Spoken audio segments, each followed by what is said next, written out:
खण्डमण्डलाकारं व्याप्तं येन चराचरं तत्पदं दर्शितं येन तस्मै श्री गुरवे नमः। अज्ञानतिमिरान्धस्य ज्ञानाञ्जनशलाकया चक्षुरुन्मीलितं येन तस्मै श्री गुरवे नमः। गुरुर्ब्रह्मा गुरुर्विष्णुः गुरुर्देवो महेश्वरः गुरुरेव परं ब्रह्म तस्मै श्री गुरवे नमः। तस्मै श्री गुरवे नमः। रोग का निदान हो गया और ये निश्चय हो गया कि हम सभी के सभी दुखी होने का एकमात्र कारण है ममता, और जिसके साथ हमारी ममता जुड़ी नहीं है वो वस्तु हमको दुख देने के लिए सक्षम नहीं होती। जैसे किसी की मृत्यु हो गई तो उस मृत्यु के कारण मरने वाला दुखी नहीं होता, और जिंदे वाले तो कभी नहीं होते, क्योंकि दुनिया में कितने बार लोग मर रहे हैं। तो फिर दुख कब होता है? जब उस मरने वाले व्यक्ति के साथ ममता का संबंध स्थापित हो गया तब। माने मृत्यु में दुख नहीं है, मृत्यु के ज्ञान में दुख नहीं है, बल्कि उस मृत्यु के साथ जब हमारी ममता जुड़ जाती है तब दुख का प्रारंभ होता है। अब यदि ये निदान हो गया तो उसके लिए उपाय हमको पिछली बार बताया था। उपाय है अंतःकरण में समता को ले आना। अब समता को ले आने के पहले समता किसको कहते हैं ये हमने पिछले बार देखा। अब वो समता समझने के बाद फिर सवाल है कि यदि वो समता समझो हमारे अंतःकरण में जागृत हो गई तो कैसे पता चले? क्योंकि अंतःकरण तो हमारा है, दूसरे के अंतःकरण के बाद हम कैसे जान सकते, और हमारे अंतःकरण के बाद दूसरा कैसा जान सकता है? तो यदि यह समत्व या समता हमारे ममता के रोग का एकमात्र निदान है, तो ये समता हमें जागृत हो रही है या नहीं हो रही है ये कैसे पता चले? इसके लिए श्रीमद् भगवद गीता में 3 प्रसंग आते हैं। हम आपको जो भगवद गीता सुनाने जा रहे हैं वो अध्याय के अनुसार नहीं सुनाएंगे। पहला अध्याय ये, दूसरा अध्याय वो, तीसरा अध्याय वो, चौथा अध्याय वो। हाँ, हम आपको इस प्रकार से सुना रहे हैं कि इस पूरे भगवद गीता के दर्शन को, विचार को अपने आचरण में लाना हमको संभव हो सके। तो पहले अध्याय ने रोग का निदान किया और दूसरे अध्याय में इस रोग के निवृत्ति का उपाय समता बताया। अब तीसरी बात, जब ये समता हमारे जीवन में आ जाती है तो उसका प्रभाव क्या है? तो इस समता के प्रभाव को जानने के लिए भगवद गीता में 3 प्रसंग आते हैं। एक, समता का प्रभाव हमारे बुद्धि के स्थैर्य में दिखता है। हमारी जो ज्ञान की निष्ठा है वो डावाडोल नहीं होती। ये प्रसंग आता है द्वितीय अध्याय के अंतिम 18 श्लोकों में, जिसको कहते हैं स्थित प्रज्ञ लक्षण। दूसरा यही प्रसंग आता है भक्त की दृष्टि से। जो भक्त इस समत्व को प्राप्त हो चुका है उसके क्या लक्षण है। और तीसरा यही विषय आ जाता है जब हम इन प्रकृति के गुणों के परे चले जाते हैं तो समता की प्रतिष्ठा जब हमारे जीवन में हो जाती है तो हमारी बुद्धि भ्रष्ट नहीं होती, हमारा प्रेम आसक्ति के बंधन में नहीं आता और हमारा जो ज्ञान है वो अभिमान निर्माण नहीं करता। ये तीन बातों का होना माने समता में हम प्रतिष्ठित हो गए। अब एक एक को हम देखेंगे। जब इस समता का प्रभाव हमारे बुद्धि पर होता है तब क्या होता है। भगवान ने जब अर्जुन को द्वितीय अध्याय में बताया, यदा ते मोह कलिलम बुद्धिर्व्यतितरिष्यति तदा गन्तासि निर्वेदम श्रोतव्यस्य श्रुतस्य च। हे अर्जुन, जब तुम्हारी बुद्धि मोह के कलील से, कलील माने कीचड़, जब तुम्हारी बुद्धि मोह के कीचड़ से मुक्त हो जाएगी, यदा ते मोह कलिलम बुद्धिर्व्यतितरिष्यति तदा गन्तासि निर्वेदम, तब तुम्हारे हृदय में वह वैराग्य निर्माण होगा कि जिस वैराग्य का बोझा नहीं होता और जिस वैराग्य का अभिमान नहीं होता। एक तो वैराग्य का बोझा ये होता है कि लो हमने आपके लिए मीठा खाना छोड़ दिया, माने छोड़ दिया वैराग्य और आपके लिए छोड़ दिया, ये बोझा ढो रहे, किसने कहा खाओ खूब। और दूसरा वैराग्य का अभिमान होता है कि हमारे जैसा तो त्यागी कोई हैच नहीं। एक बार एक संत को मिलने के लिए एक गृहस्थ पहुंचे पहाड़ों में, और वो महात्मा जी अपने कुटिया में आराम से बैठे हुए थे और सामने से देखे एक गृहस्थ महाराज लंबे कम चौड़े ज्यादा आ रहे हैं, और जब डोलते डालते आए तब ये महात्मा जी उतरे और जाकर के उन गृहस्थ महाराज को नमस्कार किया, प्रभु आइए आइए आइए। तो उन्होंने कहा कि महात्मा जी आप क्या कर रहे हैं, आप हमको तो पाप में ढकेल रहे हो। तो बोले नहीं नहीं, हम त्यागियों की कदर करते हैं और आप तो बहुत बड़े त्यागी हो। बोले ये तो मजाक उड़ाने की हद हो गई। बोले नहीं सत्य है। बोले कैसे? बोले हमने तो अनंत परमात्मा के प्राप्ति के लिए परिच्छिन्न जगत का त्याग कर दिया, और आपने परिच्छिन्न जगत के प्राप्ति के लिए अनंत परमात्मा का त्याग कर दिया। तो बताओ त्याग श्रेष्ठ किसका है? आप तो बड़े त्यागी महात्मा हो प्रभु, है ना? तो जब हमारे अंतःकरण में मोह की कलील दलदल कीचड़ समाप्त हो जाता है तब अंतःकरण में निर्वेद माने वैराग्य निर्माण हो जाता है। और ये वो वैराग्य है कि जिस वैराग्य के साथ मोह की गंदगी नहीं है। मोह की गंदगी क्या है? वैराग्य का बोझा और वैराग्य का अभिमान। वैराग्य का बोझा माने हमने जो छोड़ा है उसको 25 बार दोहराना।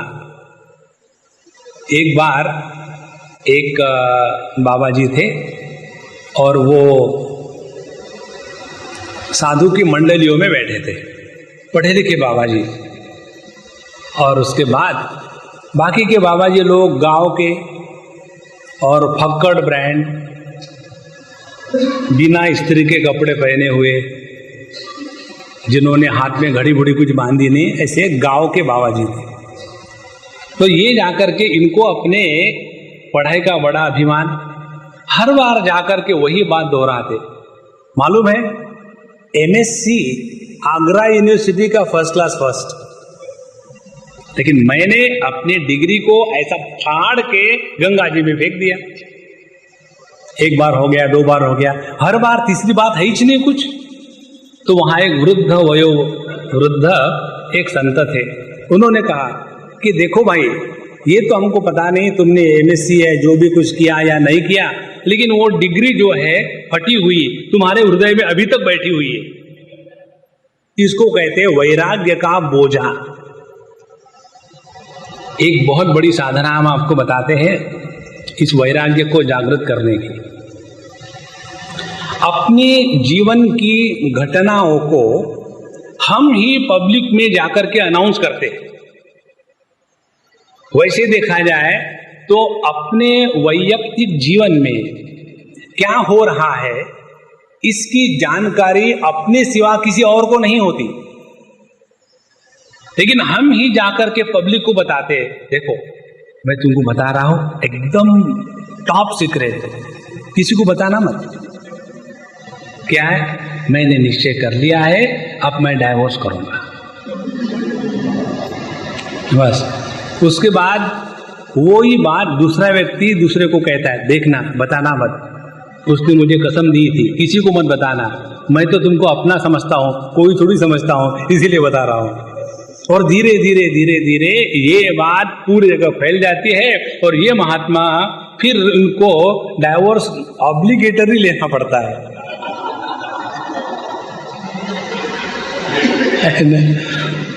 अब यदि एक छोटी सी बात कितनी देखो बहुत बड़ा चेंज जीवन में ले आती।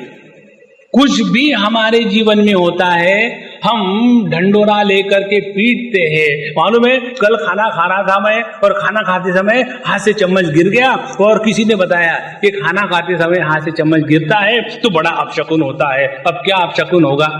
अपशकुन और क्या हो सकता है? आप हमारे सामने आके बैठे।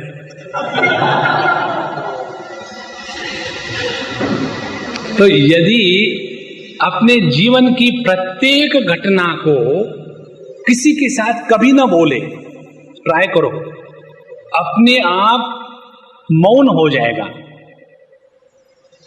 दूसरी बात, जब हम अपने भूतकाल के जीवन को हजारों बार बताते हैं पब्लिक को, कोई आवश्यकता नहीं, लेकिन दूसरा कुछ है ही नहीं बताने के लिए, और इसीलिए वही पुरानी बातें 25 बार वही बताते जाते हैं।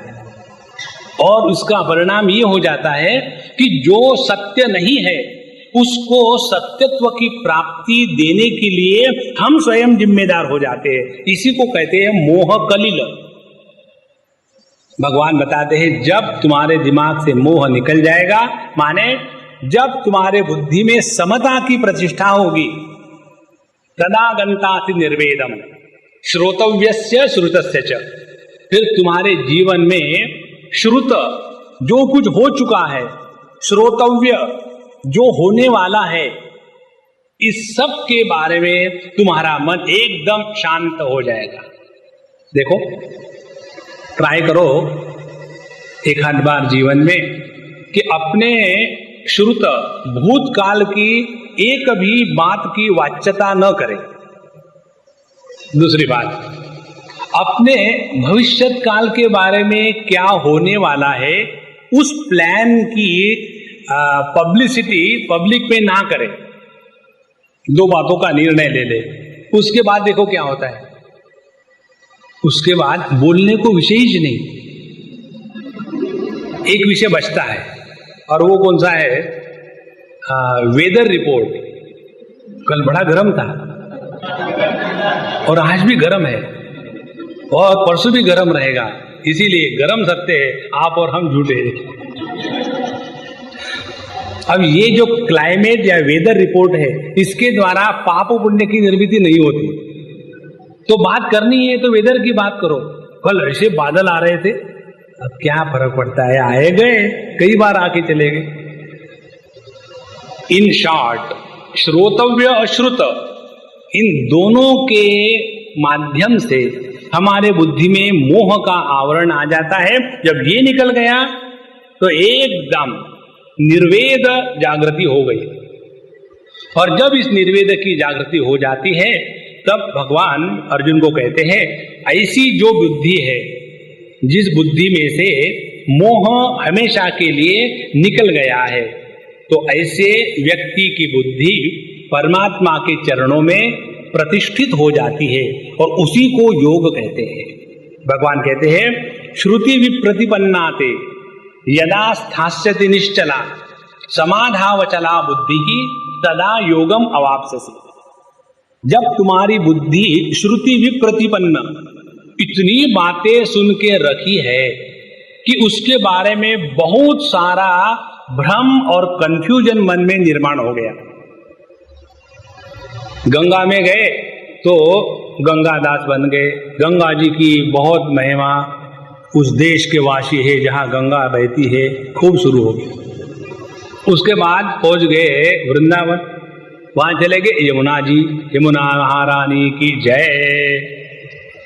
इस प्रकार से 25 जगह में गए, 25 भगवान को इकट्ठा किए और उसके बाद मन में, भगवान तो अपने स्थान पर बैठे हुए लेकिन हमारे मन में विक्षेप शुरू हो गए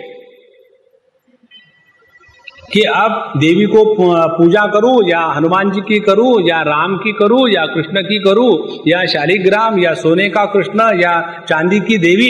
इसी में श्रुति विप्रतिपन्न सुन सुन करके हमको इंडाइजेशन हो गया है। श्रवण के इंडाइजेशन के लक्षण भगवान बता रहे।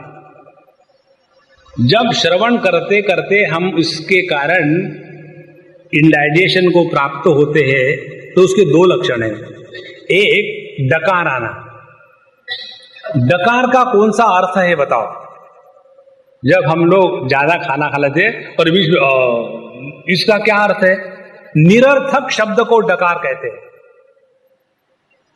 उसी प्रकार से हमने इतना सारा सुन के रख दिया है और सबको बताते देखो दुनिया में दुखी मत होना, दूसरों को। जहां तक कि अपना सवाल है, अपनी निष्ठा पक्की। भगवान भी आकर के दुखी होके चले जाएंगे, हमारी निष्ठा को नहीं तोड़ सकेंगे।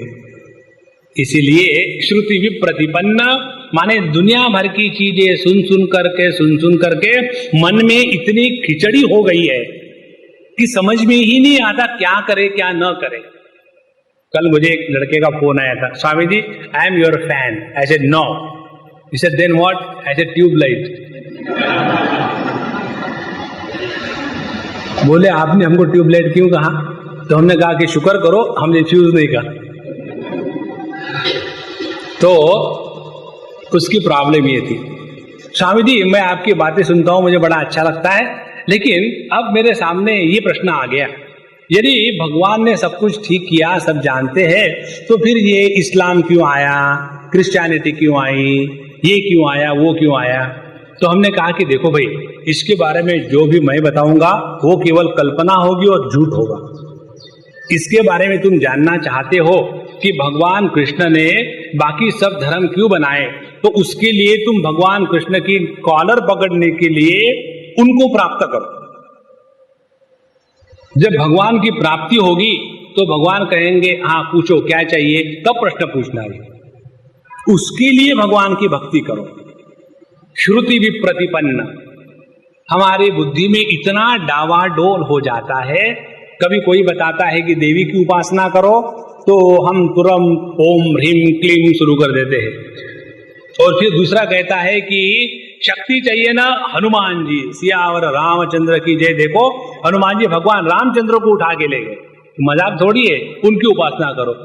फिर दोनों की उपासना शुरू कर दी, मन में डाउट, इधर से शक्ति उधर से हनुमान जी और मैं दोनों का प्लेटफॉर्म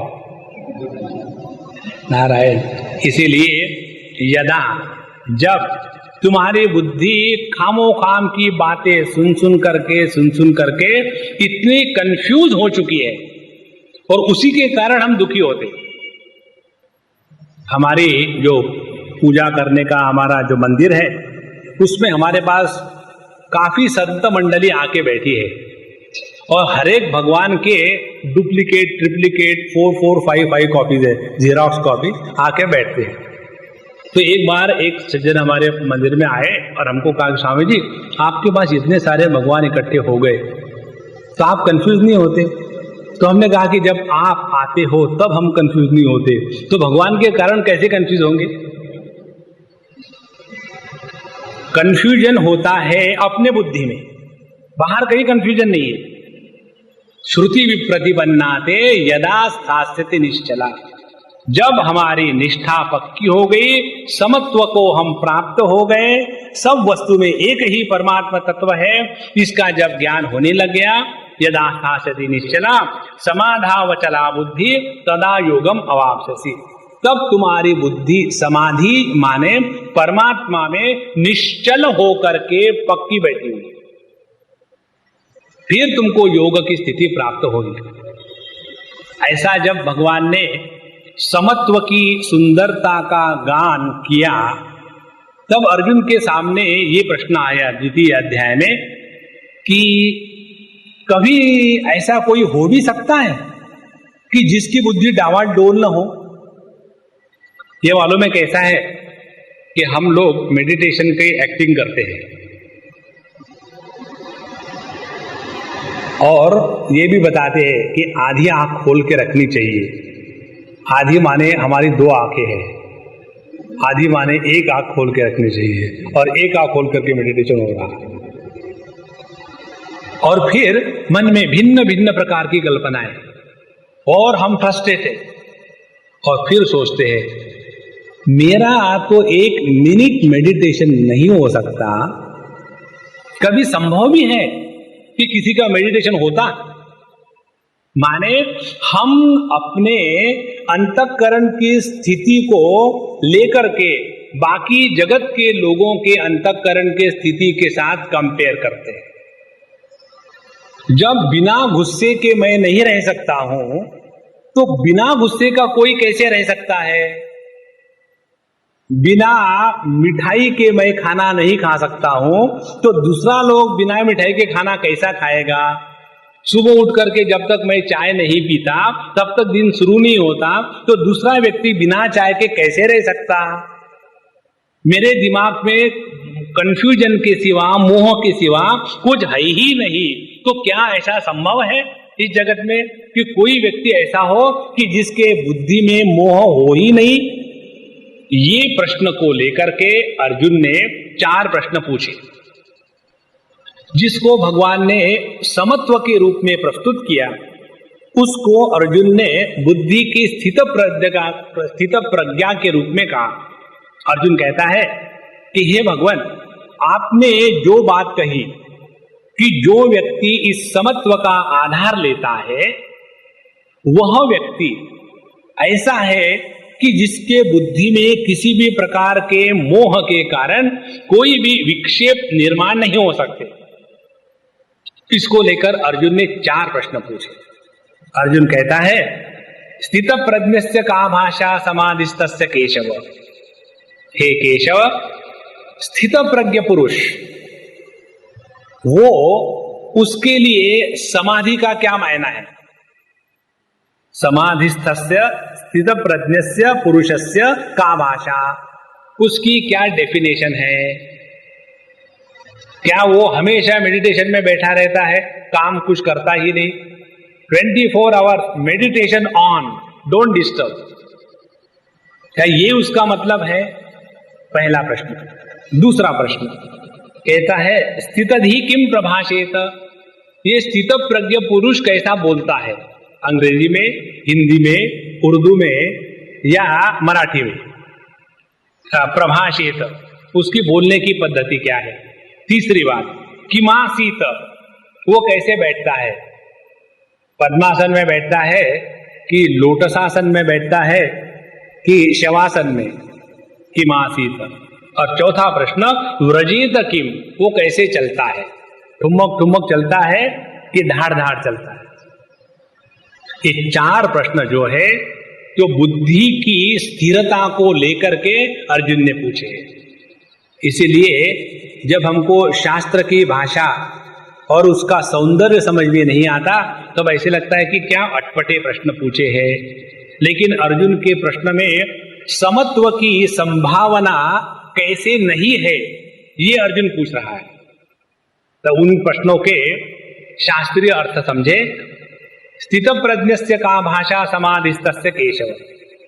हे केशव, हे भगवान श्री कृष्ण, ये बताओ, जिसकी प्रज्ञा स्थित हो गई है, माने जिसकी बुद्धि जिसकी अंडरस्टैंडिंग, जिसकी नॉलेज, जिसकी समत्व को प्राप्त हो गई है, ऐसे व्यक्ति के लिए समाधि इत्यादि का कोई मायना है या उसको समाधि का अभ्यास करना पड़ता है?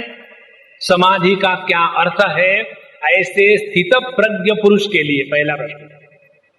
दूसरी बात, स्थितधि किम प्रभाषेत, बोलना माने क्या? जब हम कोई वस्तु देखते हैं तो चुप नहीं बैठते, और वो बोलना माने क्या? उस वस्तु के बारे में अपनी रिएक्शन बताते। ओ ये फूल कितने अच्छे हैं, फूल को देखा और तुरंत हमने कह दिया कितने अच्छे हैं। हमारे सामने सभी श्रोतागण बैठे हुए और हम कहेंगे पूरे मुंबई के सर्वश्रेष्ठ भक्तगण यहां एकत्र हुए। आपको डाउट होगा, मुझे डाउट नहीं है। तो आपको देखा, किम प्रभाषेत, हमने कमेंट्री करी। माने यह मनुष्य का स्वभाव है, जिस भी वस्तु के साथ हमारा संपर्क प्रस्थापित हो जाता है, हम कुछ ना कुछ उसके ऊपर रिएक्शन करते हैं। तो यह जो स्थित प्रज्ञ पुरुष है, जिसके बुद्धि में किसी भी प्रकार का डावाडोल नहीं होता, वो भी इसी जगत में रहता है, और उसके जीवन में जैसे हमारे जीवन में अनेक अच्छे बुरे प्रसंग, अच्छे बुरे व्यक्ति, अच्छे बुरी वस्तुएं आती है, तो वो उस जगत के साथ किस प्रकार से व्यवहार करता है? किम प्रभाषेत, हाउ डज ही रिस्पॉन्ड और react to the situations when they face him in his life. दूसरा प्रश्न।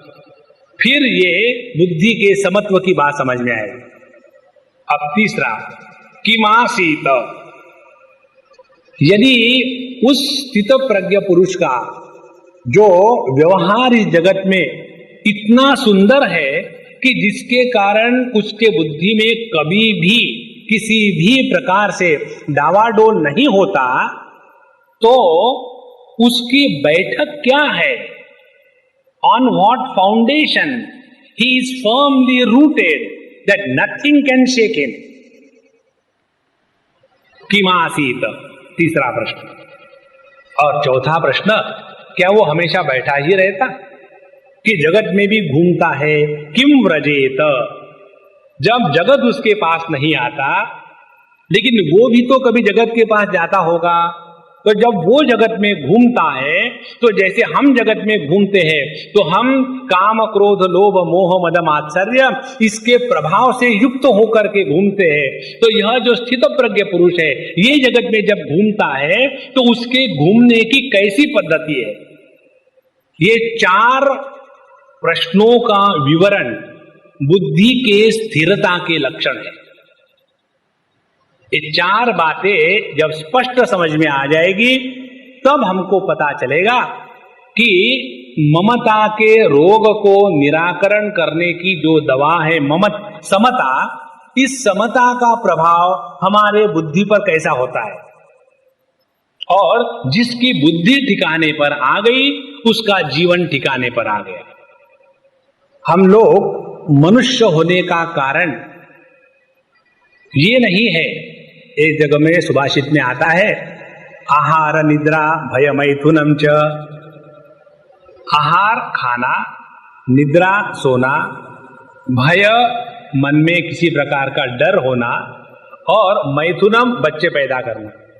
ये चार बातें मनुष्य और पशु पक्षी इनमें सामान्य है। तो हम मनुष्य हैं इसीलिए खाना खाते हैं, तो खाना खाने के लिए मनुष्य होने की कोई आवश्यकता नहीं, किसी भी योनि में चले जाए खाना खा सकते हैं। फिर हम सोते हैं इसीलिए मनुष्य है, उसके लिए मनुष्य होने की कोई आवश्यकता नहीं, और सत्संग में तो आने की बिल्कुल ही नहीं। नो, कई बार लोग सत्संग में इसलिए आते हैं कि स्वामी जी आपने इतना बढ़िया बोला, मेरे 3 दिन की नींद नहीं आ रही थी। सत्संग के अनेक प्रभाव है। सत्संगत्वे निसंगत्व, अच्छा, आहार, निद्रा, भय, हमको यदि अपने जीवन में डर ही अभिव्यक्त करना है, हर चीज का डर, प्रकाश से लेकर के अंधेरे तक का, और कॉकरोच से लेकर के लायंस क्लब तक का, हर का डर मन में बैठा हुआ है। तो डर लगने के लिए मनुष्य होने की कोई आवश्यकता नहीं, छिपकली को भी डर होता है। आहार, निद्रा, भय। चौथी बात, मैथुनम च, केवल मनुष्य जीवन में आकर के केवल बच्चे ही पैदा करने हैं, तो उसके लिए बच्चे पैदा ही करने के लिए मनुष्य होने की कोई आवश्यकता नहीं। फिर मनुष्य होने की विशेषता क्या है? उस विशेषता के कारण, जिसके कारण हम मनुष्य है, उसका यदि प्रयोग हमारे जीवन में हुआ तब तो हम मनुष्य है। अन्यथा we are an illusion of being human being, मनुष्यत्व के कार्टून है। तो किसके कारण हम मनुष्य है? हम मनुष्य है उसके कारण कि जिसमें विवेक शक्ति जागृत हो गई है, वो मनुष्य। और विवेक शक्ति क्या है? कि जिसके द्वारा हम तत्व का दर्शन कर सकते हैं। शास्त्र बताते हैं 4 प्रकार की योनियां। पहली वो योनि जिसमें नीचे से खाते हैं, ऊपर बढ़ते हैं, जिनको कहते हैं पादप। पाद माने पैर, प माने पाती, खाते हैं। तो जो पैरों से खाकर के ऊपर बढ़ते हैं उनको कहते हैं वृक्ष। एक तो वो योनि। दूसरी योनि वो है कि एक साइड से खाते हैं, दूसरे साइड से निकालते हैं, वो हो गई तिर्यक योनि, जिसमें सभी प्रकार के जानवर, पशु पक्षी, सांप, बीजू, कीड़े सब आ गए। इधर से खाया, इधर से निकला। तो पहले नीचे से खाया, ऊपर बढ़े, फिर इधर से खाया, इधर बढ़े। अब तीसरी कौन सी पॉसिबिलिटी है? ऊपर। तो ऊपर से खाया, नीचे बढ़े, ऊर्ध्व मूलम अधशाखम अश्वत्थम प्राहुरव्ययम। तो हम अब ये स्थिति पर पहुंच गए हैं कि इससे बढ़कर के अब और कोई स्थिति नहीं हो सकती मॉर्फोलॉजिकली, स्थूल देह की दृष्टि से। इससे फिर दूसरी पॉसिबिलिटी ये है कि फिर हम इधर से खाएंगे, इधर से निकलेंगे, और फिर नीचे जाएंगे, और फिर पेड़ बनेंगे। इसीलिए मनुष्य जीवन में आने के पश्चात हमारी प्राकृतिक उन्नति जितनी संभव है उतनी हो चुकी है। इससे बढ़कर के और प्रकृति के साम्राज्य में किसी भी प्रकार का इवोल्यूशन संभव नहीं है, वो हो चुका है। अब इसके आगे यदि कुछ करना है तो वो केवल बौद्धिक ही होगा।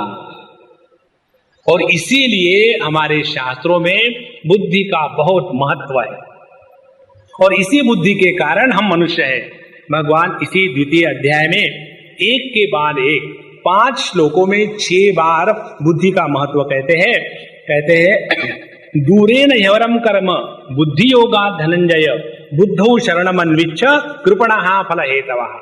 फिर कहते हैं बुद्धि युक्तो जहातीह उभे सुकृत दुष्कृते तस्माद् योगाय युज्यस्व योगः कर्मसु कौशलम। फिर तीसरे बार बुद्धि कहते हैं कर्मजम बुद्धि युक्ता ही फलम त्यक्त्वा मनीषिणः। फिर चौथी बार कहते हैं यदा ते मोह कलिलम बुद्धि व्यतितरिष्यति। और 5वें बार कहते हैं समाधा वचला बुद्धि तदा योगम अवाप्स्यसि। एक के बाद एक बुद्धि बुद्धि बुद्धि बुद्धि, इसका इतना महात्म्य भगवान ने प्रकट किया है कि हम यदि मनुष्य है तो केवल इस एक फैकल्टी के कारण, और ये जो फैकल्टी जिसके कारण हम मनुष्य है, और यदि वही बुद्धि वही समझ उसको यदि हम ठीक से हैंडल न कर सके, उसका यदि हम संतुलन ठीक से ना रख सके, तो इसी बुद्धि के कारण हम अपना सत्यानाश कर लेते हैं। और इसीलिए जब भगवान ने ये कहा कि हमारे जीवन के रोग ममता के कारण है, और ये ममता का स्थान है बुद्धि, हम बाद में देखेंगे ये ममता कहां बैठ करके काम करती है, कलकत्ते में या मुंबई में। तो यह जो ममता हमारे बुद्धि को डावाडोल कर देती है, उसी के कारण हम दुखी होते हैं। तो ये ममता जब बुद्धि को डावाडोल नहीं करती, बुद्धि हमारे स्थैर्य को प्राप्त होती है, समत्व को प्राप्त होती है, तब उस समत्व युक्त बुद्धि के क्या लक्षण है, ये जब अर्जुन ने पूछा तो उसके उत्तर में भगवान ने बहुत सुंदर प्रसंग प्रारंभ किया। द्वितीय अध्याय के आखिरी 18 श्लोकों में ये भगवद गीता का बहुत ही अप्रतिम प्रसंग है। इसमें भगवान प्रारंभ करते हैं, कहते हैं, प्रजहाति यदा कामान सर्वान पार्थ मनोगतान आत्मन्नेवात्मना तुष्टः स्थित प्रज्ञस्तदोच्यते। बुद्धि में समत्व का पहला लक्षण, जिसकी बुद्धि समत्व को प्राप्त हो चुकी है, उसका पहला लक्षण यह है, यदा मनोगतान सर्वान कामान प्रजहाति, जब उसके बुद्धि के या मन में रहने वाले सभी की सभी कामनाएं हमेशा के लिए शांत हो गई है। पहली बात, जब तक हमारे बुद्धि में किसी भी वस्तु को लेकर के कामना निर्माण हो जाती है, तब तक के हमारी बुद्धि में डावाडोल बनता रहेगा। जैसे कोई भी विषय को देखने के बाद उस विषय के बारे में हमारे अंतःकरण में, चित्त में, मन में, बुद्धि में ये भिन्न प्रकार के शब्द उसी के लिए कहे जाते हैं, जिसको अंतःकरण कहिए या मन कहिए। तो जब किसी भी वस्तु को जब हम देखते हैं, तो उस वस्तु को देखने के बाद दो प्रकार की बातें होती है। एक, जैसे समझो हमने ये घड़ी को देखा, तो घड़ी को देखने के बाद दो ज्ञान प्राप्त हो गए। एक, यह घड़ी है, ये ज्ञान के द्वारा कोई प्रॉब्लम नहीं है, घड़ी है तो होने दो, क्या फर्क पड़ता है। लेकिन वहां हम चुप नहीं बैठते, ये घड़ी है, बहुत अच्छी है, मेरे पास नहीं है, दूसरे के पास कैसी हो सकती है, वहां से मेरे पास कैसे आ सकती है, इसके लिए उसका हाथ काट डाले तो बड़ा अच्छा रहेगा, ना रहेगा, हाथ ना रहेगी घड़ी। इस घड़ी को देखने के बाद ये जो विचार की प्रक्रिया निर्माण हुई, उसको कहते संकल्प। और इन संकल्पों के कारण कामना निर्माण होती है, ध्यान से सुनना है। और जब ये कामना निर्माण हो गई, तो ये कामना हमको शांत नहीं बैठने देगी। आप अपने घर में जाकर के एक्सपेरिमेंट करना, आप देख लेना कि आपके पत्नी को क्या अच्छा लगता है, एकदम उसकी उल्टी बात कर लेना, और वाइसी वर्षा। वाइसी वर्षा बताने की वैसे कोई जरूरत नहीं, रोज ही है ना। मुझे वैसे लोगों ने बदनाम कर दिया है कि I am anti Amma's, so never mind, I take it lightly in the light of wisdom। तो समझो एक विशेष प्रकार का फर्नीचर आपके घर में लोगों को अच्छा लगता है, तो उसको हटा करके वहां प्लास्टिक का रख दो और उसको निकालो मत। और जब कहेंगे निकालना है, निकालेंगे, कल निकालेंगे, और निकालना मत। 2, 4, 6 दिन ही करते रहना। देख लेना वो जो संकल्प मन में निर्माण होते हैं, कल भी कहा था निकालेंगे, आज भी नहीं निकाला, कल भी नहीं निकाला, धीरे धीरे धीरे धीरे धीरे धीरे वो संकल्प इतने तगड़े हो जाते हैं कि जब तक कि हम घर नहीं बदल लेंगे तब तक के शांति नहीं होगी। इसीलिए जब तक हमारे अंतःकरण में किसी भी प्रकार के कामना का निर्माण होता है, तब तक के बुद्धि का संतुलन ठीक नहीं रह सकता। तो अपने बुद्धि में समत्व को प्रतिष्ठित करने के लिए पहली चीज भगवान ये बताते हैं, प्रजहाति यदा कामान सर्वान पार्थ मनोगतान। जिसको ये समझ में आई बात, कौन सी बात? एक ही बात पूरे हम लेक्चरों में बताएंगे आपको। हमारे दुख का एकमात्र कारण ममता, और इस ममता का एकमात्र उपाय समता। और ये समता प्रारंभ करनी है अपने बुद्धि से, और बुद्धि में समता के संतुलन की स्थिति तब बिगड़ती है जब ये हमारी बुद्धि कामनाओं से अभिभूत हो जाती है। जब हमारे बुद्धि में कामना का प्रभाव कम होगा उतनी हमारी बुद्धि समत्व को प्राप्त होगी।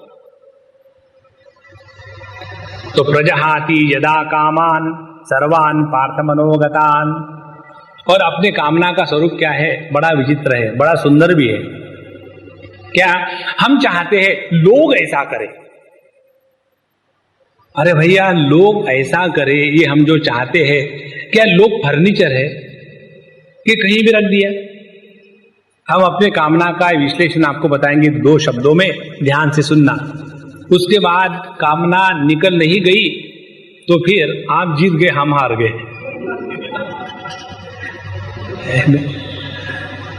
हम लोगों की कामना मालूम है कैसी होती है? हम चाहते हैं दूसरा व्यक्ति हमारी बात माने, कामना। और हम क्या है? हम अपने मन के शिकार है, हम अपने मन के गुलाम हैं। दूसरा व्यक्ति क्या है? वो उसके मन का गुलाम है। हो गई बात। अब एक गुलाम दूसरे गुलाम को कहता है, हे तुम मेरी बात मान। यही बात गवर्नमेंट सर्वेंट्स में होती है। ये भी सर्वेंट, वो भी सर्वेंट, उसी में फिर बॉस और सबऑर्डिनेट बन जाता है दोनों नौकर। उसी प्रकार से हमारा प्रयत्न ये है, एक मन जो हमारे कंट्रोल में नहीं है, उस मन के द्वारा दूसरे का मन जो उसके कंट्रोल में नहीं है, इसका हम कंट्रोल करना चाहते हैं। असंभव। इसीलिए सीधी सीधी बात समझ ले, जैसे हम अपने पर कंट्रोल नहीं कर सकते, बिचारे दूसरे भी वैसे ही है। तो करे क्या? जो जैसा है उसको वैसा स्वीकार कर ले। एक प्रिंसिपल हम आपको बताते, इसका हम ट्राई भी करते अपने लाइफ में। The best way to disagree with anybody is to agree instantaneously. तुरंत हाँ कह दो। ये बात हमने हमारे हिमाचली लोगों से सीखी। जब हम सिद्धवाड़ी में थे उस समय उनको कुछ कहने के पहले ही वो हाँ कह देते। तो मुझे इतना आश्चर्य लगता था, गुस्सा आता था, फिर मैं शांत हो गया। उसको कहो कि देखो दिलीप सिंह, वो अपने धर्मशाला में जाकर के वहां से ऐसे ऐसे व्यक्ति आने वाले, उनको रिसीव करके आना। ये वाक्य पूरा होने के बाद उसने यदि हाँ जी कहा तो कोई मतलब है। यदि उसको हम कहे दिलीप सिंह हाँ हाँ ठीक है कोई बात नहीं, अरे वो क्या समझा रहा मुझे, हाँ कोई बात नहीं। तो जब हम इस चीज को समझ ले कि जैसे हम अपने मन के गुलाम हैं, वैसे पब्लिक अपने मन के गुलाम है, तो जब तक हम अपने मन को नहीं समझा सकते, दूसरे के मन को क्या समझाएंगे? ये बात समझ में आई तो अपने आप शांति आ जाती है। प्रजहाति यदा कामान सर्वान पार्थ मनोगतान। अब देखो, जब हमारा मन जगत के वस्तु व्यक्तियों से उपरत हो गया, अब क्या हुआ? ये मन की जो शक्ति है, वो जो बाहर बिखेर रही थी, वो शक्ति अब हमारे लिए उपलब्ध हो गई। बहुत महत्व की बात है ये, जो हम कहते हैं ना कि it is very difficult to control the mind. कारण क्या? वो हमारी जितनी शक्ति है वो जगत में इतनी बिखेर चुकी है कि वो शक्ति हमारे पास उपलब्ध ही नहीं है। जैसे ये बिजली फेल हो जाती है और फिर हम वो यूपीएस पर लगाते हैं, उसमें पावर होती है एक ट्यूबलाइट और एक बल्ब जलाने की, और हम चाहते उससे सारे के सारे जले, नहीं संभव। उसी प्रकार से हमारा मन और उसकी शक्ति जगत के वस्तु व्यक्तियों में इतनी बिखेर चुकी है कि इट हैज बिकम इम्पोर्टेंट। उसमें कोई सामर्थ्य ही नहीं बचा। और पहले अपने अंतःकरण की शक्ति को जागृत करें, और जब ये हो गया उसके बाद अब ये शक्ति उपलब्ध है। अब इस शक्ति को क्या करे? आत्मन्नेवात्मना तुष्टा, इसका अनुसंधान करे कि अपने जीवन के आनंद का उद्गम कहां से है? हम लोग अपनी मिठास रसगुल्ले पर छिटकते हैं और उसको खा करके कहते हैं बड़ा मीठा था। हम अपनी अंतःकरण की जो चटपटाक है वो भेलपुरी पर छिटकते हैं और उसको खा करके कहते हैं बड़ा अच्छा था। पूरा का पूरा जीवन का जो आनंद है वो प्रारंभ होता है अपने से। और जिस व्यक्ति ने आत्मन्नेवात्मना तुष्टः, जिस व्यक्ति ने अपने आप में तुष्टि, तृप्ति, परिपूर्णता, कंटेंटमेंट जागृत करी है, वो व्यक्ति हमेशा समत्व को प्राप्त होगा। ध्यान से सुनना, जब हम जगत में रहते समय ऐसा रहते हैं कि अपने व्यवहार का प्रभाव अपने अंतःकरण पर इस प्रकार से नहीं होता कि हम ही अपनी आंखों से गिर गए, तो क्या होगा? मन हमेशा प्रसन्न रहेगा। और ये कब होगा? जब हम अपने अंतःकरण में उत्पन्न होने वाली कामनाओं के शिकार नहीं होते तब।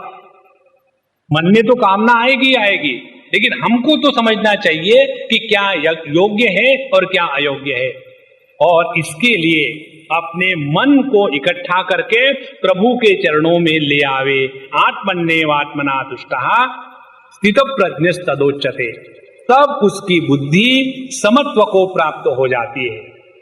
स्थिता प्रज्ञा यस्य सः, जिसकी प्रज्ञा माने समझ, प्रज्ञा माने विजडम, प्रज्ञा माने अंडरस्टैंडिंग, प्रज्ञा माने बुद्धि का समत्व।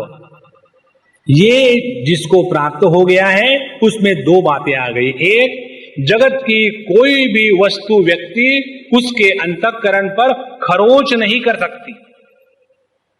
और दूसरी, इसका मतलब ये नहीं कि वो एकदम बोर्ड है, डिप्रेस काइंड ऑफ थिंग। देखो कितना अच्छा सिनेमा है, I am not in A mood, देखो कितने सुंदर पुष्प है, ठीक है रोज ही आते हैं, चलो कितना सुंदर संगीत चल रहा है, संगीत में क्या है, आऊं कर दे, कुछ नहीं उसमें, चलो चाय पीते, 6 चाय पी चुका हूं, अब इच्छा नहीं, चलो मारता हूं तुमको, बहुत मार खा चुके।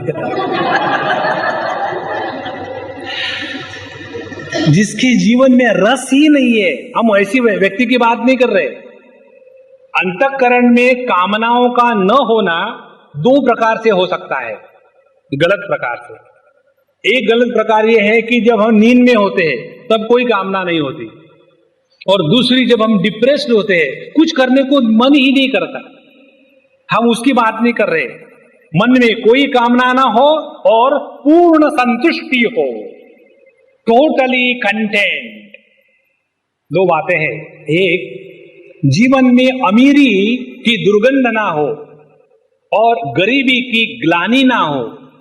ये दो बातें जब आ जाती है तो बुद्धि का स्थैर्य पक्का हो गया है। जहां हमारे जीवन में पैसे की गर्मी चढ़ जाती है क्योंकि उसके साथ अपवित्रता जुड़ी है, तो पैसे के साथ पवित्रता और गरीबी के साथ ग्लानि, इन दोनों का योग्य गणित बनावे तो जीवन में स्थित प्रज्ञ की सिद्धि हो गई। तो पहले समता के लक्षण भगवान ने बताए हैं पहले प्रश्न के उत्तर में कि स्थित प्रज्ञ पुरुष के लिए मेडिटेशन, ध्यान का क्या मायना है, ये मायना है। तो वो स्थित प्रज्ञ पुरुष 24 घंटे में 24 घंटे मेडिटेशन में है। हमारे भगवान शंकराचार्य कहते हैं योग रतो वा भोग रतो वा संग रतो वा संग विहीन यस्य ब्रह्मणि रमते चित्तम नंदति नंदति आनंदति एव। तो यह अपने बुद्धि का स्थैर्य आंखें बंद करके बैठने में नहीं है।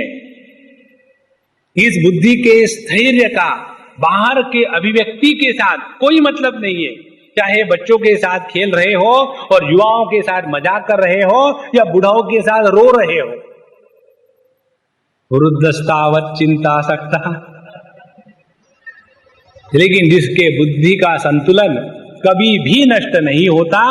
ये एक बात, और ये तब संभव है कि जब अपने इस बुद्धि ने अपने ही उद्गम का ज्ञान प्राप्त कर लिया है। आत्मन्येव आत्मना तुष्टः। ये this is the meditation for a man of equipoise. अब देखो, मेडिटेशन का भगवत गीता में आपको 2500 जगह में डेफिनेशन मिलेगा। एक ये मेडिटेशन का, he who is undisturbed by any desire and he who is totally content within, he is practicing meditation 24 hours a day. फिर बाद में वो क्या करता है? ताश के 52 पत्ते। बाद में क्या करता है?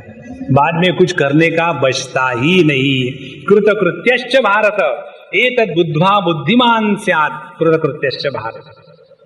तो ये मेडिटेशन का अर्थ समता के दृष्टि से बताने के बाद अर्जुन का दूसरा प्रश्न था, स्थितधि किम प्रभाषेत। तो ऐसा जो समत्व योगी है वो जगत में जब उसके सामने जगत आ जाता है, जगत के वस्तु व्यक्ति, तो उसके साथ वो कैसे रहता है, हाउ डज इट रिएक्ट? उसका उत्तर भगवान 2 श्लोकों में देते हैं। कहते हैं, दुखेषु अनुद्विग्न मनाः सुखेषु विगत स्पृहः वीतराग भय क्रोधः स्थितधीः मुनि उच्यते सर्वत्र अनभिस्नेहः तत्तत् प्राप्य शुभाशुभम नाभिनंदति न द्वेष्टि तस्य प्रज्ञा प्रतिष्ठिता। अब ये स्थित प्रज्ञ पुरुष किस प्रकार से लोगों के साथ बात करता है, माने हाउ डज ए रिस्पॉन्ड। अब देखो कितनी सरल बातें हैं। ये छोटी छोटी बातें जीवन में आ जाए तो आदमी बड़ा बनता है। बड़े होने के लक्षण छोटी छोटी बातों को ठिकाने पर रखना। पहली छोटी बात कहते हैं, दुखेषु अनुद्विग्न मनाः। साधना शुरू कर दो। जीवन में दुख गारंटी से आएंगे, ये जानने के लिए भगवत गीता पढ़ने की कोई आवश्यकता नहीं। इसमें तो हम प्रतिष्ठित हैं। अरे महाराज, हमने अभी पूरा नहीं किया।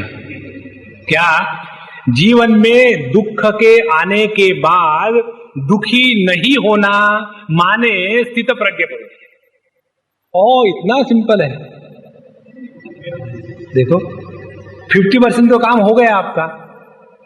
दुख के आने के बाद दुखी नहीं होना, 2 बातें हो गई ना। एक तो दुख का आना और दूसरा दुखी नहीं होना, तो 50% काम हम पूरा कर देते आपका। दुख आपके जीवन में बहुत आएंगे, अब आपको आधा करना है, थोड़ा तो कंट्रीब्यूशन करो। जीवन में दुख का आना भले अपने हाथ में ना हो, इसको ध्यान से समझ ले। एक बार अभी हम गए थे अहमदाबाद मैनेजमेंट एसोसिएशन में, वहाँ काफी प्रश्नोत्तरी हुई। उसके बाद एक सज्जन ने पूछा, स्वामी जी हमको लगा आप कुछ विस्तार से बताएंगे, तो आपने केवल 2 ही घंटे में पूरा कर लिया। तो हमने कहा फिर उसको विस्तार नहीं कहते, विस्तार से बताएंगे। अब 2 घंटे में भी यदि विस्तार नहीं हुआ तो और कितना करे एक लेक्चर में। तो उनका प्रश्न ये था कि हमको ये बताओ कि जैसे हमारे जीवन में कोई सुख दुख इत्यादि आते हैं तो वो प्रारब्ध के कारण आते हैं, तो जो हम जीवन में सुखी दुखी होते हैं वो भी प्रारब्ध के कारण ही दुखी होते हैं। तो हमने कहा इसको समझ लो। कैसे? हमने कहा कि आप जो हमको ये खामोखाम के प्रश्न पूछ रहे हो, ये मेरा प्रारब्ध है। अब इन प्रश्नों के द्वारा मैं दुखी हूं या न दुखी हूं, ये मेरा पुरुषार्थ है। ठीक, मनुष्य अपने पुरुषार्थ के कारण दुखी होता है। यदि हमने ये पुरुषार्थ किया कि हमको दुखी होना है, तो भगवान क्या कहेंगे? तथास्तु। उनको तो हमारी सब आशाएं पूरी ही करनी है। इसीलिए दुखेषु अनुद्विग्न मनाः। अपने जीवन में दुखों का आना अपने हाथ में नहीं होता, लेकिन जीवन में दुख आने के बाद दुखों के साथ तादात्म्य करके दुखी होना ये अपना फ्री चॉइस है। देखो महात्माओं, अब ये बात यदि हो गई तो यदि हम जीवन में दुखी है तो इसका तात्पर्य क्या निकला है? इसका तात्पर्य ये निकला है, we have chosen to be miserable. जब हम कहीं दुकान में चले जावे और वहां बहुत सुंदर सुंदर चीजें हैं, इसके बारे में कहानी आती। एक व्यक्ति भगवान शिव जी की प्रार्थना किए और भगवान को प्रसन्न किए, भगवान हमको बहुत सारी धन दौलत चाहिए। भगवान ने कहा तुम मेरे फकीर के पास आए हो, भगवान के पास काहे की धन दौलत है, शिव जी तो फकीर है। तो बोले कोई बात नहीं, मैं तुमको चिट्ठी लिख के देता हूं, कुबेर के पास चले जाना, कुबेर फाइनेंसिंग लिमिटेड अनलिमिटेड, उनके पास चले जाना और वहां जाने के बाद जो चाहे ले लो। तो उन्होंने चिट्ठी दिखाई कुबेर जी को, रिजर्व बैंक, और दिखाने के बाद फिर उन्होंने कहा ठीक है, शिव जी ने भेजा है, जो मर्जी है ले लो, लेकिन तुम्हारे लिए 1 घंटे का टाइम है, जल्दी आना। अब ये महाराज गए अंदर, और अंदर जाने के बाद ये भी अच्छा है, वो भी अच्छा है, ऐसा करते पहले सब देख लेते हैं और फिर डिसाइड करेंगे। और ये देख रहे डिसाइड कर रहे करते करते करते टाइम खत्म हो गया और घंटी बज गई। और जब इनको बाहर निकाला उस समय देखा कि अब निकलना ही है, तो वहां दरवाजे के पास प्रसाद के रूप में चने रखे हुए थे। तो कुछ नहीं, जाते चने ही खा लो। और बाहर आने के बाद फिर वो दुखी होने लगे, देखो भगवान कैसे विचित्र है, मैंने इनकी इतनी आराधना करी लेकिन मैंने हाथ में केवल चने ही पाए। अरे बाबा, we have our self chosen, दुखेशु अनुद्विग्न मना, इसको पकड़ लो आज का सिद्धांत। पिछले बार हमने आपको बताया था, मैं तो भूल गया और आप मुझे सुन रहे हो तो मुझे पक्की यकीन है आप भी याद नहीं रखोगे, ऐसे ही रहो। This is how we maintain our satsang. यदि एक सत्संग में आकर के सबके सब ज्ञानी हो जाए, अगले बार फिर मुझे इकट्ठे करने पड़ेंगे। तो कम से कम 18 सत्संग रियलाइज मत होना, दुखी रहना। दुखेशु अनुद्विग्न बना। तो जीवन में दुख आने के बाद जो व्यक्ति दुखी नहीं होता, उसकी बुद्धि डावाडोल नहीं करती और उसी की समझ में समता आ गई है। कैसे? जैसे हमारे महाराष्ट्र के संत कहते हैं, समर्थ रामदास स्वामी, जगी सर्वसुखी असा कोण आहे, विचारी मना तूच शोधो निपाहे। हम लोग अपने दुख को लेकर के इतने दुखी होने का कारण ये है कि हम ये कल्पना करके बैठते हैं कि मेरे जैसा दुखी कोई है ही नहीं, और इसी के कारण हम ज्यादा दुखी होते हैं। इसके लिए हम आपको 1-2 टेक्निक बताएं। जब हम अपने दुखों के बारे में पुनरुच्चारण नहीं करते और दूसरों के दुखों की सहानुभूति रखते हैं, तब हम अपने दुखों के द्वारा प्रभावित नहीं होते। हम लोग एग्जैक्टली उल्टा करते हैं। थोड़ा सा कहीं हो गया तो पूरे बंबई के एक एक आदमी को पकड़ पकड़ के, सुन क्या घुटना दुख रहा है, मुझे लग रहा था कि सर दर्द हो रहा, हाँ सर भी वही है, 2 in 1। अरे भैया, इस दुनिया में सभी के सभी लोग दुख के मामले में सेल्फ सफिशिएंट है। किसी व्यक्ति को दुख देने की कोई आवश्यकता नहीं। यही एक ऐसा क्षेत्र है जिसमें हम लोग सबसे आगे हैं। तो यदि हरेक के जीवन में दुख आता है और हमारे भी जीवन में आता है, तो जो वस्तु या जो बात सर्वसामान्य होती है वो समस्या नहीं होती। ठीक से समझ लेना, ये सब सिद्धांत ही जीवन में काम आते हैं। जो बात सर्वसामान्य होती है वो समस्या नहीं होती। कैसे? हमारे सबके नाक होठों के ऊपर है, इसीलिए नाक का होठों के ऊपर होना कोई समस्या नहीं है। लेकिन हमने एक नया फोन खरीदा, उसमें बोलने के लिए बड़ा मुश्किल होता है, इसीलिए यहां के होठ बंद कर दिए और यहां होठ खोल दिए। और यदि कोई ऐसा व्यक्ति हो कि जिसका नाक होठों के ऊपर के स्थान पर कान के ऊपर हो, तब वो समस्या बनेगी। माने यदि प्रत्येक के जीवन में दुख आते हैं तो दुख ये समस्या नहीं है, दुख को हम समस्या बनाते हैं उसका आदर करके। न कर्मणा न प्रजया धनेन त्यागेन इति we receive the misery with honour. The more we give honour to anybody, that fellow becomes a problem. Let us learn to disrespect the miseries, they become miserable and disappear. मनुष्य अपने पुरुषार्थ के कारण दुखी होता है। यदि हमने ये पुरुषार्थ किया कि हमको दुखी होना है, तो भगवान क्या कहेंगे? तथास्तु।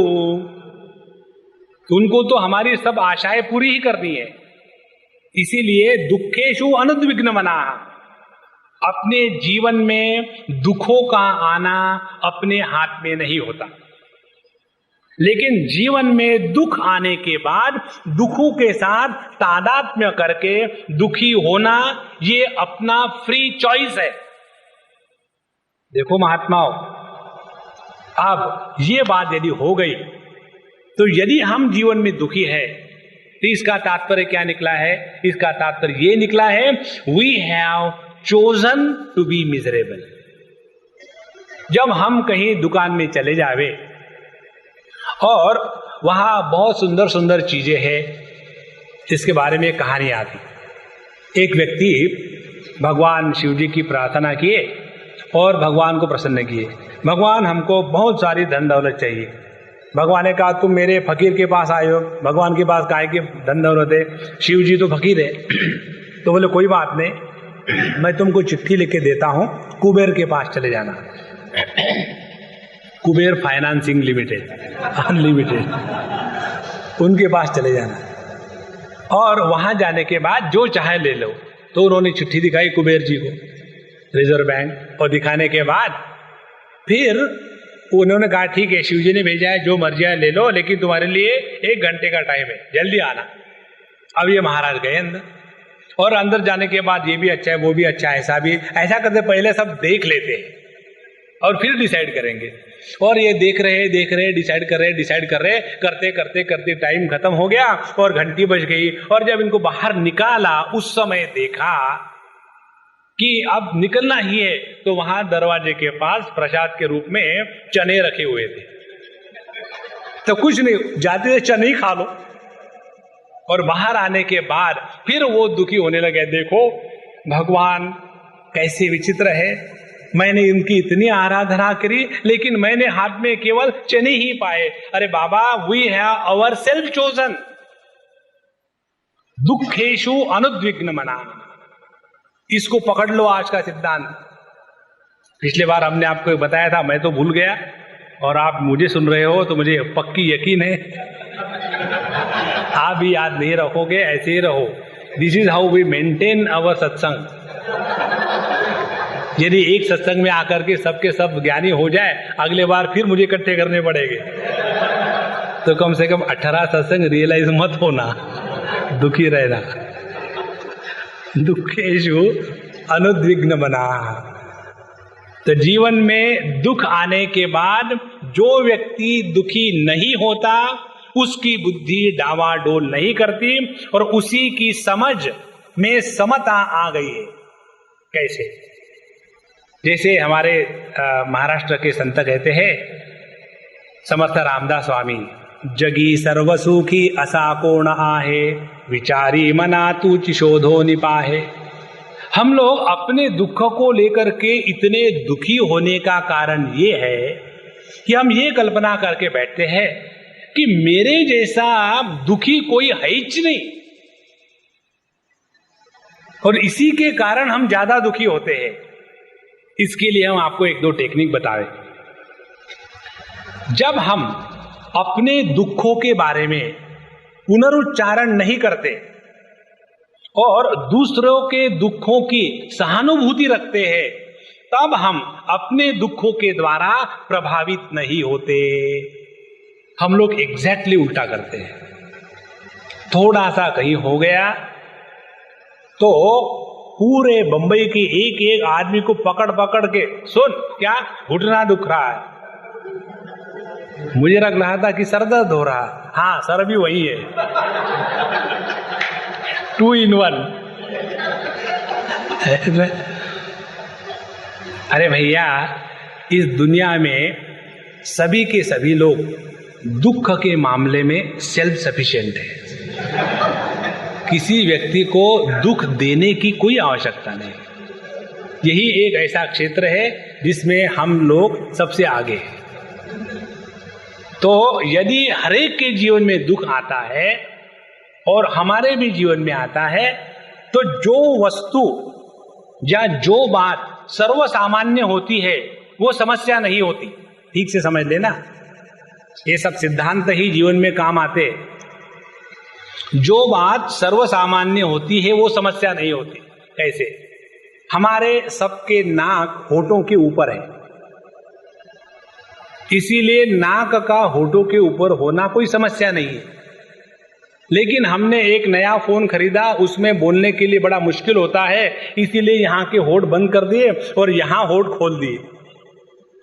और यदि कोई ऐसा व्यक्ति हो कि जिसका नाक होठों के ऊपर के स्थान पर कान के ऊपर हो, तब वो समस्या बनेगी।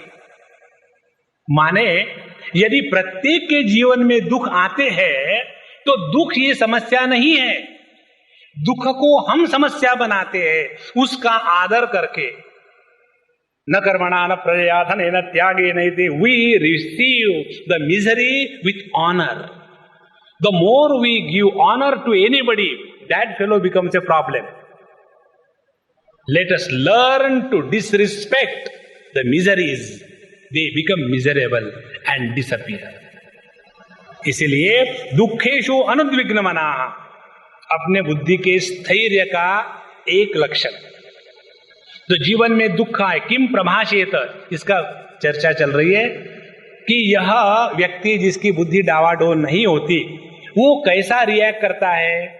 तो पहली रिएक्शन, जीवन में दुख आने के बाद जो उद्विग्न नहीं होता उसकी बुद्धि ठिकाने पर है, पहला लक्षण। दूसरा, सुखेषु विगत स्पृहा। और दूसरी प्रॉब्लम यह है, यदि बाय मिस्टेक कोई बात अच्छी हो गई तो हम चाहते हैं कि वैसी ही बात हमेशा होती रहे। एक बात हम आपको बतावे, एक बार हमको किसी ने पूछा कि स्वामी जी आप लोग हमारे यहां आकर के रहो, महीने भर रहो, 15 दिन रहो, ये क्या आप आते हो दौड़ भाग के तूफान के जैसे आते हो, तूफान के जैसे चले जाते हो, आके रहो। तो हमने कहा प्रभु, आपने कहा ये तो आपका बड़प्पन है, लेकिन आपने जो कहा उसको हमने सच सच समझ लिया, ये हमारा गलती होगा। आप हमको इतना आदर देते हो, इसका कारण ये है क्योंकि हम कभी कभी आते हैं और गारंटी ये है चले भी जाते हैं। इसीलिए जीवन में जो सुख है उनका सौंदर्य तब है कि जब वो चले जावे। खाने के लिए बैठो आप और समझो आप बंगाली भी हो तो भी कंटिन्यूअस रसगुल्ला खाते रहो तो रसगुल्ले के कारण कै आने लगेगी, बीच में चटनी चाहिए ही चाहिए। जीवन के सुख का सौंदर्य जब उसको दुख की झालर लगी होती है तब उसमें होता है। लेकिन ये जब हम समझते नहीं, सोचते हैं कि हमेशा अच्छा रहे। देखो, पाश्चिमात्य देश जिसको कहते हैं ओवर डेवलप्ड नेशंस, अपना है नेवर डेवलप्ड नेशन और उनका है over developed nation. Material prosperity without spiritual protection cover leads to the mental perversion. जब बहुत ही भौतिक प्रगति हो जाती है और उसके साथ यदि आध्यात्मिक बंधन ना हो तो वही भौतिक प्रगति हमारे ही अधःपतन का कारण बन जाती है। और उसके कारण आप देखेंगे जितने फ्रस्ट्रेटेड लोग ओवर डेवलप नेशन में है, उतने फ्रस्ट्रेटेड लोग हमारे महान भारत में नहीं है। कारण क्या? हम फ्रस्ट्रेट होते ही नहीं, फ्रस्ट्रेट होके चले जाता है। मुझे बताओ, अपने भारत में डेमोक्रेसी टिकने का कारण क्या है? Not the politicians, it is we. In spite of them we continue. कोई बात नहीं, अगले बार तो कोई अच्छा आएगा, इस जन्म में नहीं अगले जन्म में तो आएगा, और इसीलिए we will start another war.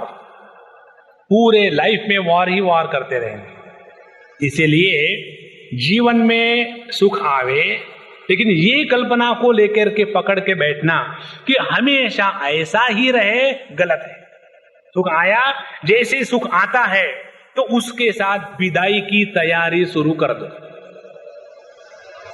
एक जगह में विचार आता है कालिदास के ग्रंथ में, वो कहते हैं जीवन के सुख दुख कैसे हैं? एक चक्र के जैसे। कभी उसका एक स्पोक जो है ऊपर जाता है, वो हमेशा ऊपर नहीं रहता, और फिर वो नीचे भी आ जाता है, फिर ऊपर जाता है। इसी प्रकार से हमारे जीवन में कभी सुख आते हैं, कभी दुख आते हैं, दोनों भी हमेशा नहीं रहते। ये समझ जिसकी पक्की है, उसकी बुद्धि सुख दुख के कारण डावाडोल नहीं होगी। माने वो सुख दुख को गलत प्रकार से पेश नहीं होगा। सुख दुखेशु अनुद्विग्न मना, सुखेशु विगत स्पृहा। दो बातें हो गई। और तीसरी बात कहते हैं कि वीतराग भय क्रोधः। वीतराग भय क्रोधः का तात्पर्य है कि जिसके अंतःकरण से राग, भय और क्रोध, ये तीन वस्तु हमेशा के लिए निकल गई है। अब राग, भय और क्रोध, इसके होने का कारण क्या है? ये कारण समझ ले तो बुद्धि ठिकाने पर आएगी। हमारे अंतःकरण में किसी भी वस्तु को लेकर के राग माने आसक्ति, भय माने डर, क्रोध माने गुस्सा तब आता है जब हम किसी भी वस्तु को या व्यक्ति को अपने से भिन्न रूप में स्वीकार करते हैं। We can never have a desire about that which is I. जैसे मुझे इस घड़ी की इच्छा नहीं हो सकती क्योंकि ये घड़ी मेरी है, आपकी घड़ी की जरूर होगी क्योंकि वो मेरी नहीं है। माने अंतःकरण में इच्छा निर्माण होने का कारण किसी भी वस्तु को जब हम अनात्म रूप से स्वीकार करते हैं तब ये तीन विकार निर्माण होते हैं। पहला विकार अपने मन में होता है राग का, आसक्ति का, ये वस्तु बनी रहे, ये मुझे हमेशा मिले। भय, कोई इस वस्तु को ले न जावे क्योंकि ये वस्तु मेरे से भिन्न होकर के रह सकती है, भय। और क्रोध, जिसके कारण हमारे राग और भय में गड़बड़ी निर्माण हो जाती है, उसके प्रति मन में क्रोध आएगा। इसीलिए जिस व्यक्ति ने अपने अंतःकरण में सुख और दुख उन दोनों के प्रति सामंजस्य मेंटेन रखा है, वही व्यक्ति राग, भय और क्रोध इन तीनों का शिकार नहीं होता। अब देखो, जब हमारा मन या बुद्धि राग या आसक्ति के वश में आ जाता है तो उसी समय हमारे बुद्धि का संतुलन खो जाता है। जैसे 4-6 बच्चे बैठे हो और समझो हमको श्रीखंड परोसना है बच्चों को, और वहां अपना बच्चा आ गया, तो जैसे देखा अपना बच्चा आ गया तो वो जो चम्मच है ज्यादा ही डीप चले जाता है। हम ये सब चीजें देखे हैं इसलिए बता रहे हैं। और इसी कारण से जितने हमारे बाल विहार के कैंप होते हैं ना, उसमें ये बाल विहार की जो सेवक सेविकाएं जिनका बच्चा उस कैंप में होता है, उनको हम सेवक सेविका के रूप में नहीं लेते। कारण क्या है? उसी बच्चे को लेकर ही ये मम्मी सेविका कभी नहीं बनती, मम्मी ही बनी रहती है कंटिन्यूअसली। और उसमें बाकी बच्चे सब कुछ खेल रहे हैं, लेकिन इस मम्मी का ध्यान रहेगा अपने कार्टून की तरफ, अपना कार्टून ठीक चल रहा है। तो जहां ऐसा भाव निर्माण हो गया, राग निर्माण हुआ, वहां बुद्धि का संतुलन बिगड़ गया। दूसरी बात, जहां भय निर्माण हुआ, भय के कारण आदमी वो बात कर बैठता है जो वो नॉर्मली नहीं कर सकता। इसीलिए भय के कारण भी संतुलन बुद्धि का बिगड़ जाता है। और तीसरा, क्रोध के कारण, जब आदमी को क्रोध आ जाता है तो संतुलन इतना बिगड़ जाता है कि बाद में आदमी पछताता है, पता नहीं इसका सर उसके धड़ से अलग कैसे हो गया, मैं तो यहीं खड़ा हूं। माने उसको इतना गुस्सा आया था और गुस्से गुस्से में उसने इतनी कस के लगाई। कल परसों हम न्यूज़पेपर में पढ़ रहे थे, कल ही किसी बिल्डिंग से, आप लोगों ने भी पढ़ा होगा, एक छोटा सा बच्चा बाहर फेंक दिया 10, 15, 20 माले से, मर गया। अब ये जहां भी जिसने भी जैसा भी किया होगा, ये केवल क्रोध के ही आवेश में हो सकता है।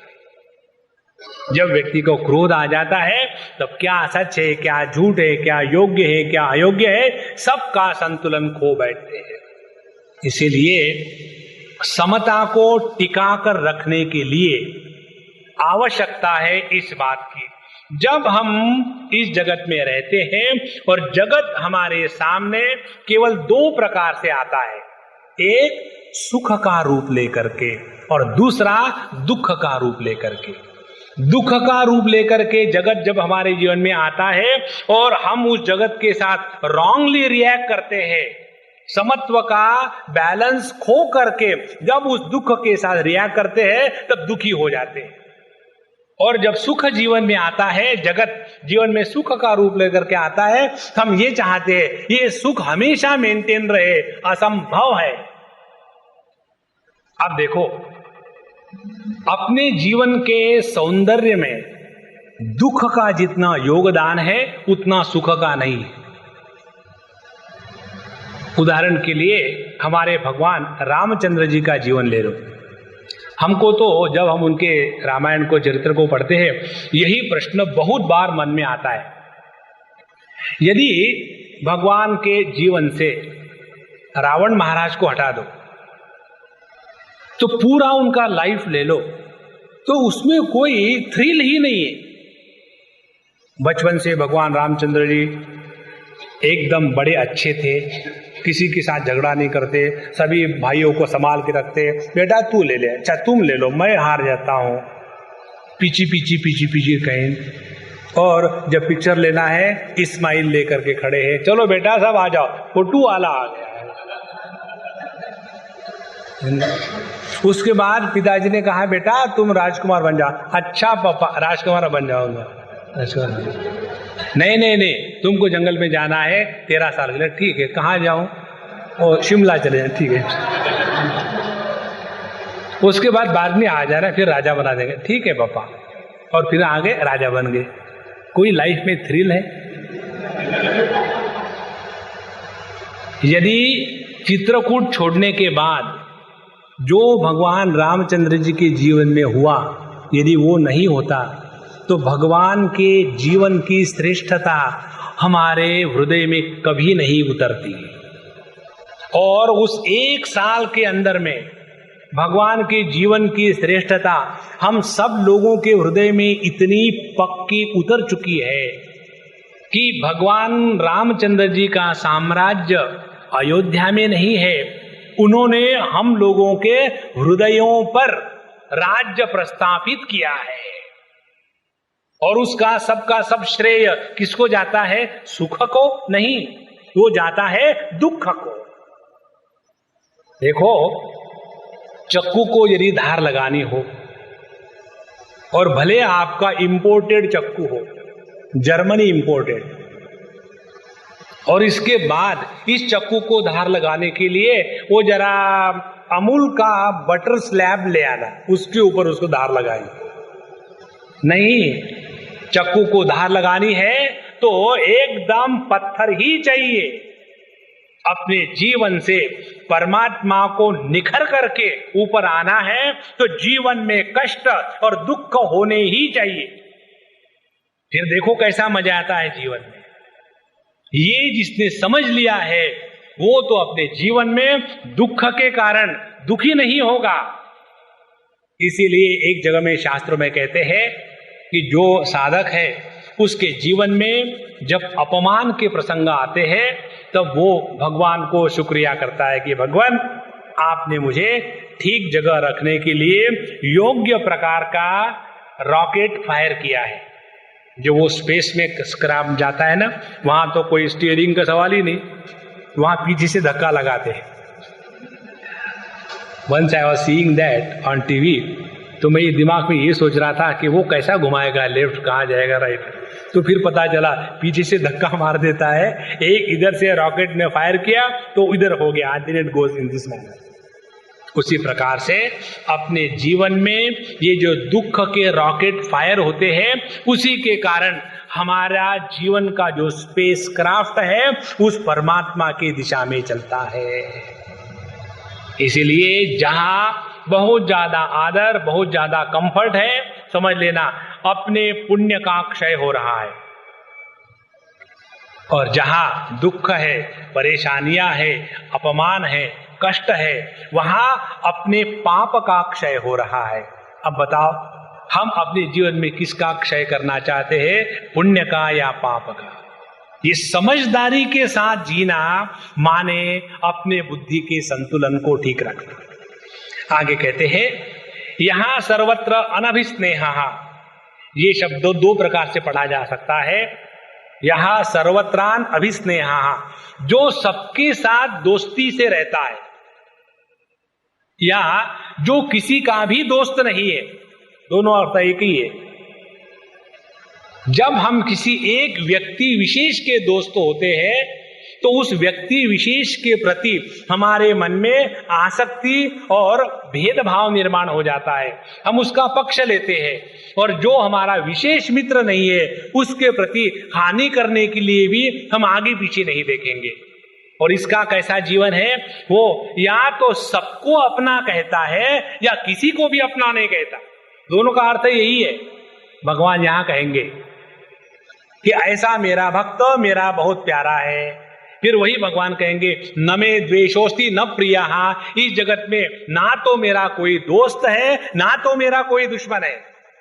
कभी समुद्र ऐसा कहेगा कि मैं छोटी छोटी जो रिपल्स है उनसे तो मैं बड़ा प्यार से पेश आता हूं, और ये जो बड़ी बड़ी लहरें हैं उनको तो मैं बढ़िया सिखाऊंगा, ठीक से बिहेव किया करो। नहीं, समुद्र के दृष्टि से छोटी लहरें क्या हो या बड़ी लहरें क्या हो, दोनों का एक ही अर्थ है। इसीलिए जो व्यक्ति, ध्यान से सुनना, इस जगत में रहते समय शत्रु मित्र का निर्माण नहीं करता, उसी की बुद्धि समत्व को प्राप्त हो चुकी है।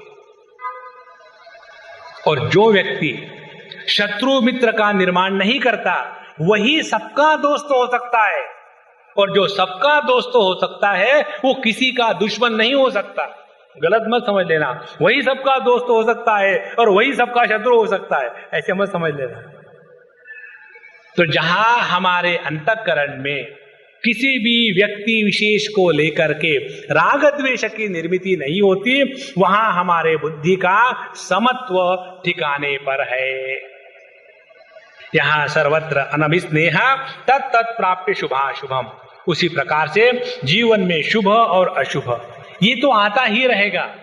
कभी अपने कहने के अनुसार होगा, कभी अपने कहने के अनुसार नहीं होगा। कभी घटना ऐसी होगी कि जो हम चाहते हैं, कभी घटना ऐसी होगी कि जो हम नहीं चाहते हैं। और यही जीवन का नियम है, इसमें कोई भी बदलाव नहीं आ सकता। और न अभिनंदती न द्वेष्टि तस्य प्रज्ञा, उसका समत्व ठिकाने पर है, उसकी बुद्धि डावाडोल नहीं होती। तो तात्पर्य क्या हुआ, किम प्रभाषेत, जिसकी बुद्धि का समत्व टूटता नहीं, ऐसा व्यक्ति जब उसके सामने जगत आ जाता है तो जगत के साथ कैसा बर्ताव करता है, ये प्रश्न है।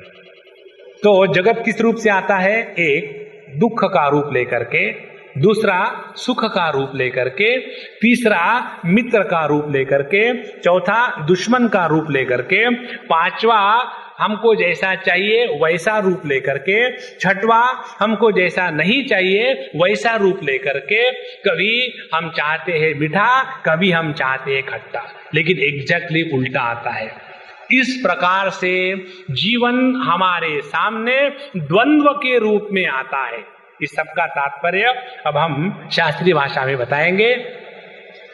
यह जगत और जगत की अनुभूतियां नित्य निरंतर द्वंद्वात्मक ही हो सकती है। There is no choice. जब हमारा जन्म होता है उसी समय हमारे मृत्यु की तारीख नक्की है, पक्की है। जब हम पैदा होते हैं तब हमको किस प्रकार से मरना है इसका भी निर्णय हो चुका है, और इस जीवन में जीते समय हमको कौन से भोग रोग होने वाले हैं ये भी पक्का है। इसके बारे में आपको आजकल की भाषा में बतावे तो अपना ये जो स्थूल देह है उसको कहते हैं हार्डवेयर, माने विच वेयर्स हार्डली, हार्डवेयर मोटा मोटा हो रहा है हार्डवेयर। और इस हार्डवेयर को चलाने के लिए जो सॉफ्टवेयर है उस सॉफ्टवेयर का ब्रांड नेम है प्रारब्ध सॉफ्टवेयर। और वो ऐसा नहीं कि सबके लिए वही वर्ड स्टार, हाँ, ये तो हर एक हार्डवेयर के लिए स्पेशली टेलर्ड सॉफ्टवेयर, और वो इस प्रकार से उसमें बैठा हुआ है कि इस सॉफ्टवेयर को हम निकाल करके रिप्लेस नहीं कर सकते। हमारे योग शास्त्र बताते हैं कि हमारे जीवन में 3 चीजों को हम कुछ नहीं कर सकते। एक, हमारा जन्म किस देश में, किस घर में, किन माता पिता से होना है, इसके बारे में हम कुछ नहीं कर सकते। हम चाहे न चाहे हमको जहां जन्म होना है वही जन्म होगा। दूसरी, अपने मृत्यु के बारे में चॉइस नहीं, लेकिन अपन की तो बाबा मरने की इच्छा नहीं है, हु केयर्स। तो अपने जन्म के बारे में हमको कोई चॉइस नहीं, अपने मृत्यु के बारे में कोई चॉइस नहीं। तीसरी बात, हमको क्या भोग मिलने वाले हैं, हमको क्या रोग मिलने वाले हैं, इसके बारे में हमको कोई चॉइस नहीं। अब ये बात यदि ऐसी है, एक ऐसी बात है, हमको चॉइस नहीं है कि हमको यदि रूप रंग को देखना है तो आंखों का ही इस्तेमाल करना पड़ेगा, लेकिन हम चाहते थोड़ा कंसेशन मिल जाए, माइनॉरिटी कंसेशन, हमको कान से भी देखना चाहिए। तो कान से देखने को दूसरा शब्द का प्रयोग है, उसको कहते हैं सुनना। आप सुनने की जगह देखना कह लो, कर लो। तो जैसा हमको यदि रूप रंग को देखना है, we have no choice but to see only by the eyes, उसी प्रकार से हमको इस जगत में रहना है तो ये 3 चीजों का हमको कोई चॉइस नहीं है, अपना जन्म, अपना मृत्यु और जो भोग आने वाले हैं। यदि ये बात सत्य है तो उसको प्यार से स्वीकार करें महाराज, और जब इसको प्यार से स्वीकार करेंगे तो मन कभी भी डावाडोल नहीं होगा। और जब मन कभी डावाडोल नहीं होता, ध्यान से सुनना, जब मन कभी डावाडोल नहीं होता तो किसी भी परिस्थिति में उस परिस्थिति के साथ कैसे पेश आना चाहिए ये सूझ बनी रहती है। देखो, जीवन में दुख के आने के बाद उस दुख के साथ किस प्रकार से व्यवहार करे, ये समझ जिसको है वो दुख के द्वारा प्रभावित नहीं होता। उदाहरण के लिए, अपने हॉस्पिटल के ये जो इमरजेंसी होती है, इमरजेंसी वार्ड, उसमें जिस इमरजेंट पेशेंट को लिया जाता है उसके जो नाते रिश्ते गोते जाते हैं, तो उनके लिए तो वो पहले बार हुआ है, वो कितने एक्साइटेड होते हैं, और वहां के डॉक्टर नर्स सभी के सभी स्थितप्रज्ञ। कारण क्या, वहां तो रोज आने वाला वैसा ही है, यदि वो भी घबरा जाएंगे तो वो कुछ नहीं कर पाएंगे। इसी प्रकार से अपने जीवन में कितनी भी इमरजेंसी आ जाए, वो इमरजेंसी तब बनती है कि जब अपने बुद्धि का संतुलन समत्व टूट जाता है। और यदि जीवन में कैसी भी इमरजेंसी आ जाए और अपने बुद्धि का संतुलन नहीं खोने दे, तो जीवन की एक भी समस्या हल करने के लिए बचती नहीं, क्योंकि प्रत्येक समस्या अपने अभाव में गल जाती है। समस्याओं को हल करने के स्थान पर यदि गलना शुरू कर दे तो अपने आप जीवन में समत्व बना रहेगा। अब नाभिनंदति न द्वेष्टि तस्य प्रज्ञा प्रतिष्ठिता। ये होने के बाद अर्जुन का तीसरा प्रश्न था कि मासीत, ये ऐसी स्थिति समत्व की कैसे संभव है? वो किस पर बैठा है? सिंहासन पर? वो प्राइम मिनिस्टर है या चीफ मिनिस्टर है या चीफ मिनिस्टर है? ऐसा क्या आसन है कि जिस पर बैठने के बाद बुद्धि डावाडोल नहीं होती? अब उस आसन का वर्णन और बुद्धि के समत्व का सौंदर्य क्या है वो हम अगले बार देखेंगे। अभी यहाँ समाप्त करते हैं। श्री कृष्णा श्री कृष्णा श्री कृष्णा श्री कृष्ण। ओम पूर्णमदः पूर्णमिदं पूर्णात् पूर्णमुदच्यते पूर्णस्य पूर्णमादाय पूर्णमेवावशिष्यते। ओम शांति शांति शांति। हरि ओम। श्री गुरुभ्यो नमः। हरि ओम।